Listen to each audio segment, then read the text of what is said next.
Hello दोस्तों, C plus plus programming के इस वीडियो लेक्चर के अंदर मैं मोहसिन शेख शेखू बाबा की तरफ से आप सभी का स्वागत करता हूं। इस वीडियो लेक्चर में हम सी प्लस प्लस की डाटा टाइप्स के बारे में पढ़ेंगे। तो कोई भी आप प्रोग्रामिंग लैंग्वेज के अंदर प्रोग्राम लिखते हैं तो आप वेरियस वेरिएबल यूज़ करते हो उस प्रोग्राम की इन्फॉर्मेशन को स्टोर करने के लिए, उसके अंदर के ऑपरेशन के रिलेटेड रिजल्ट या फिर उसके लिए जो ऑपरेशन के लिए आपको पॉइंट्स चाहिए वो स्टोर करने के लिए आप वेरिएबल यूज़ करते हैं। तो वो वेरिएबल क्या है? तो वो वेरिएबल कुछ भी नहीं लेकिन एक मेमोरी के अंदर अपनी जगह को रिजर्व करता है। मान लीजिए कि अगर आप कोई भी वेरिएबल डिक्लेयर करते हैं तो वो मेमोरी के अंदर अपनी जगह को रिजर्व करता है, उसके अंदर वो जो कि वैल्यू है वो स्टोर करता है। तो वो स्टोर करता है वैल्यू जैसे कि कैरेक्टर, वाइड कैरेक्टर है, इंटीजर है, floating point, double floating point या फिर बूलियन, ऐसी कोई भी वेरिएबल के अंदर वैल्यू स्टोर करता है। तो वो वेरिएबल डिपेंड करता है ऑपरेटिंग सिस्टम के ऊपर और उसकी डाटा टाइप के ऊपर कि वो कितनी वैल्यू, कितनी जगह रिजर्व करेगी। तो चलिए अब कुछ सी प्लस प्लस की डाटा टाइप को एक्सप्लोर करते हैं और समझते हैं कि वो कितनी जगह रिजर्व करेगी किस किस डाटा टाइप के लिए। तो यहाँ पर सी प्लस प्लस के अंदर तीन तरह की डाटा टाइप है। एक है यूजर डिफाइंड डाटा टाइप, दूसरी बिल्ट इन डाटा टाइप और तीसरी डिराइव्ड डाटा टाइप। अब यूजर डिफाइंड डाटा टाइप्स के अंदर स्ट्रक्चर है, यूनियन है, क्लास या फिर इन्यूमरेशन डाटा टाइप्स हैं। इसी तरह बिल्ट इन डाटा टाइप के अंदर integral data type, void data type और फ्लोटिंग डाटा टाइप है। अब इंटीग्रल के अंदर भी दो डाटा टाइप है, इंटीजर और कैरेक्टर। वॉइड एक सिंपल एक ही डाटा टाइप है जो कि हमें रिटर्न करती है कि कोई फंक्शन वैल्यू रिटर्न कर रहा है या नहीं, ये हमें डिसाइड करता है। उसके बाद फ्लोटिंग पॉइंट, जो कि फ्लोटिंग पॉइंट है रियल नंबर रिप्रेजेंट करती है। उसके अंदर फ्लोट और डबल दो डाटा टाइप है। फ्लोट सिंपल रियल नंबर है और डबल फ्लोट्स के डबल वैल्यू स्टोर कर सकती है। उसके बाद डिराइव्ड डाटा टाइप है। डिराइव्ड डाटा टाइप के अंदर भी चार तरह की डाटा टाइप है जिसके अंदर है एरे, फंक्शन, पॉइंटर और रेफरेंस। तो अब चलिए इसमें से बिल्ट इन डाटा टाइप को डिटेल में पढ़ते हैं। बाकी सारी डाटा टाइप हम इनके रिस्पेक्टिव लेक्चर्स के अंदर पढ़ेंगे। तो यहाँ पर मैंने कुछ डाटा टाइप को डिफाइन किया हुआ है, जैसे कि उसकी डाटा टाइप का नेम और उसका कीवर्ड।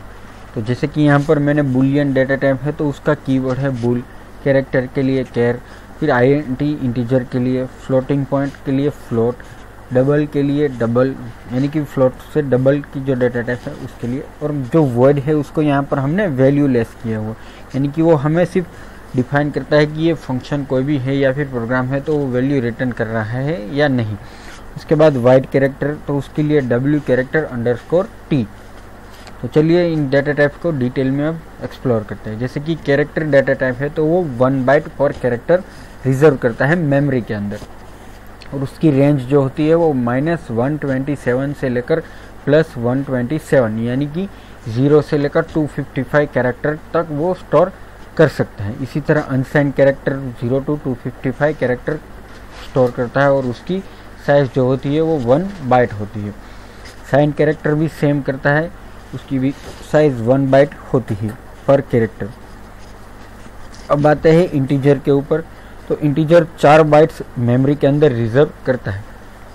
इसकी जो रेंज होती है वो -2147483648 से लेकर +2147483647 उतनी उसकी रेंज होती है। इसी तरह अनसाइंड इंटीजर 4 बाइट ऑक्यूपाई करता है और वो भी उतनी ही वैल्यू स्टोर करता है लेकिन वो पॉजिटिव होती है। फिर साइंड इंटीजर वो भी 4 बाइट। फिर आप देख रहे हैं कि शॉर्ट इंटीजर जो है वो सिर्फ 2 बाइट्स ही स्टोर करता है, क्योंकि वो बाकी की जो इंटीजर है उससे आधी वैल्यू स्टोर करता है। जहाँ पर आप देख सकते हैं कि उसकी रेंज जो है -32,768 से लेकर 32,767 यानी कि 65,535 अराउंड उसने वैल्यू स्टोर करता है। तो उसकी यहाँ पर जो मेमोरी की साइज़ है वो आधी हो गई है क्योंकि वो आधी स्टोर करता है। इसी तरह unsigned short integer, signed short integer, long integer, signed long integer और अनसाइंड लॉन्ग इंटीजर यहाँ पर दिखाई गई हुई वैल्यू स्टोर कर सकते हैं। इसी तरह हम फ्लोटिंग पॉइंट को भी देख लेते हैं कि फ्लोट जो है वो 4 बाइट्स रिजर्व करती है और उसकी जो रेंज होती है वो -3.4 ई से लेकर +3.8 तक होती है, यानी कि वो 7 डिजिट स्टोर करता है। इसी तरह डबल में क्या होता है कि वो पॉइंट के बाद 15 डिजिट स्टोर कर सकता है और उसकी जो साइज़ होती है वो भी बढ़ जाती है, यानी कि 8 बाइट वो ऑक्यूपाई करता है। इसी तरह लॉन्ग डबल में भी 8 बाइट ऑक्यूपाई करता है और वो पॉइंट के बाद 15 डिजिट स्टोर करता है। अब वाइट कैरेक्टर के अंदर क्या होता है कि वो 2 से 4 बाइट्स ऑक्यूपाई करता है और उसके अंदर 1 बाइट कैरेक्टर स्टोर करता है। तो ये थी हमारी बेसिक डाटा टाइप्स। जैसे कि यहाँ पर आप देख सकते हैं कि अगर आप कोई भी प्री डिफाइंड डाटा टाइप को भी डिक्लेयर कर सकते हैं टाइप डेफ सिंटैक्स से। इसके लिए क्या करें कि टाइप डेफ, उसके बाद डाटा टाइप और उसका न्यू नेम। अब टाइप डेफ इंटीजर और फीट, यहाँ पर मैंने फीट को इंटीजर में डिफाइन कर दिया है। अब कोई भी मुझे दूसरा वेरिएबल इंटीजर डिक्लेयर करना होता है तो मैं क्या करता हूँ कि सिर्फ फीट, उसके बाद जो भी वेरिएबल का नेम मुझे डिक्लेयर करना है वो। तो यहाँ पर फीट, उसके बाद डिस्टेंस। तो यहाँ पर डिस्टेंस क्या होगा कि जो डिस्टेंस है वो हमारा इंटीजर वेरिएबल होगा। उसके बाद की जो डाटा टाइप है वो यूनिमरेटेड डाटा टाइप्स है। यूनिमरेटेड डाटा टाइप्स क्या होती है कि उसके अंदर हम ऑप्शनल नेम डिफाइन करते हैं, उसके अंदर 0 से लेकर मोर ज़्यादा तक आइडेंटिफायर हम यूज़ कर सकते हैं और उसकी वैल्यू भी हम उसके अंदर साइन कर सकते हैं। हर एक जो यूनिमरेटेड होता है वो कांस्टेंट होता है और उसकी टाइप इन्यूमरेशन होती है। इन्यूमरेशन क्रिएट करने के लिए हम इनम कीवर्ड का यूज़ करते हैं। जैसे कि यहाँ पर एग्जांपल के अंदर इनम, उसके बाद इनम का नेम, ब्रैकेट के अंदर लिस्ट ऑफ इनम और उसके बाद वेरिएबल की लिस्ट। यहाँ पर एग्जांपल के अंदर देखते हैं कि इनम कलर, उसके बाद ब्रैकेट के अंदर रेड, ग्रीन, ब्लू और उसके बाद वेरिएबल सी।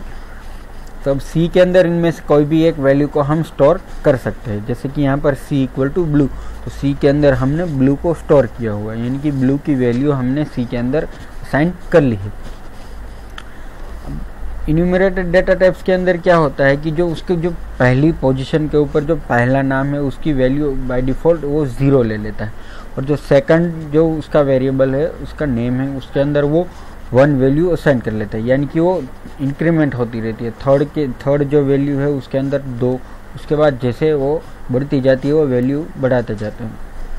अगर मान लीजिए कि कोई भी नेम के अंदर आप स्पेसिफाई कर देते हैं वैल्यू की, अगर पहले के अंदर आपने वैल्यू डिफाइन नहीं की, पहले नेम के अंदर, दूसरे नेम के अंदर आप डिफाइन कर देते हैं तो कि 5, तो अब क्या होता है कि जो तीसरा वेरिएबल होगा उसके अंदर ऑटोमेटिकली 6 वैल्यू असाइन हो जाएगी। जैसे कि यहाँ पर इनम colour red, green equal to 5 और ब्लू, तो ऑटोमेटिकली जो ब्लू की जो वैल्यू होगी वो 6 होगी, क्योंकि यहाँ पर वो 1 वैल्यू को बढ़ाता जाता है, एक प्लस करता जाता है।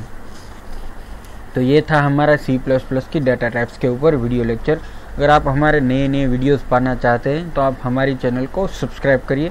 अगर आपको ये वीडियो पसंद आ रहा है तो आप हमें लाइक कीजिए। आपको कोई भी कमेंट देनी है तो आप उसको फील फ्री करें कमेंट के देने के लिए, और अगर आपको कोई भी क्वेश्चन हो तो आप हमारे नीचे कमेंट में पोस्ट कर सकते हैं। Thank you.